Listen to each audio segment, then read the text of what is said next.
what happens when you live in a tin can and there's heat inside and it's cold outside? Let's go down that road.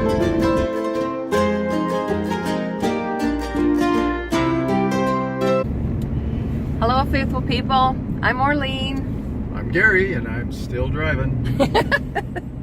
You know, it's funny.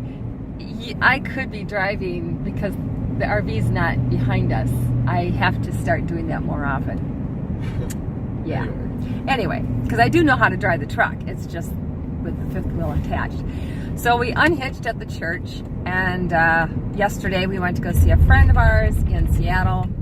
And now today we are going to go and see if we can find some supplies for the RV that we need. We had a heater on last night because we do have, was it 110 electric hookup? And so we did have a little heater, space heater running last night, and it warms it up pretty good. And we have these packet things that have an absorbing material inside, and it soaks up the humidity. But it isn't enough because of the vents.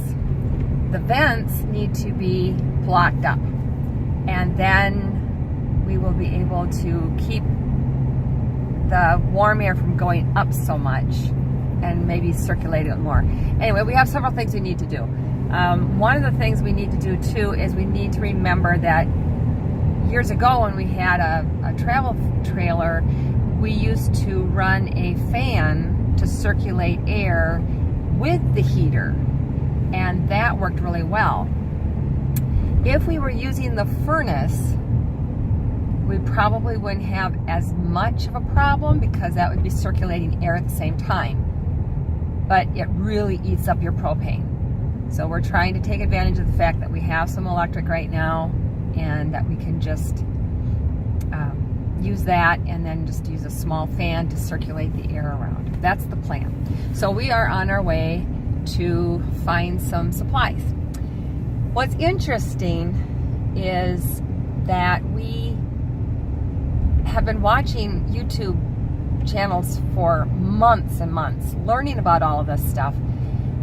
And so we knew about a lot of it, but it's just so much. And, you know, the first 3 weeks that we were on the road was more like a vacation. And it was in the summertime, and it was a lot easier. And now we're into winter, and we are bringing out winter clothes from under the bed. And the summer clothes went under the bed. And the winter clothes are bulkier and bigger, and they take up more space. And so in the closet, we cannot have clothes against the outside wall. It is very sunny out, which is very nice because it's been raining for days. So anyway, the condensation built up a little bit in the closets last night, even though we had the doors open on them during the night. That's right. But we didn't have the air moving around it.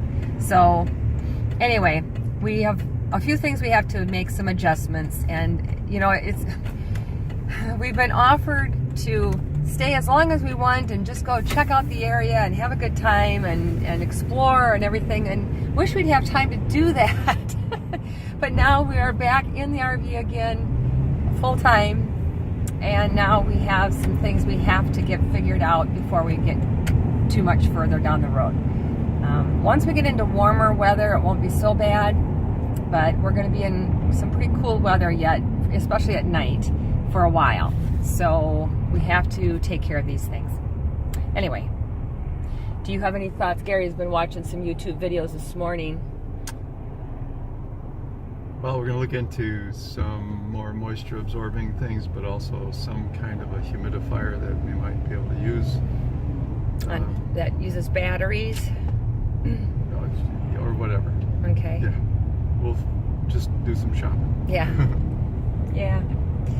So once again, the needs are kind of overpricing the wants. I would like to get those valances figured out and get something different done with those, and I'd like to be able to replace the border with some tiles, but that's really pricey and it's not a priority. It's just cosmetic. So yeah, so we're just going to keep plugging away here, trying to find things. Sun is shining. The sun is shining, makes it a lot easier today. It has been so wet. So off we go.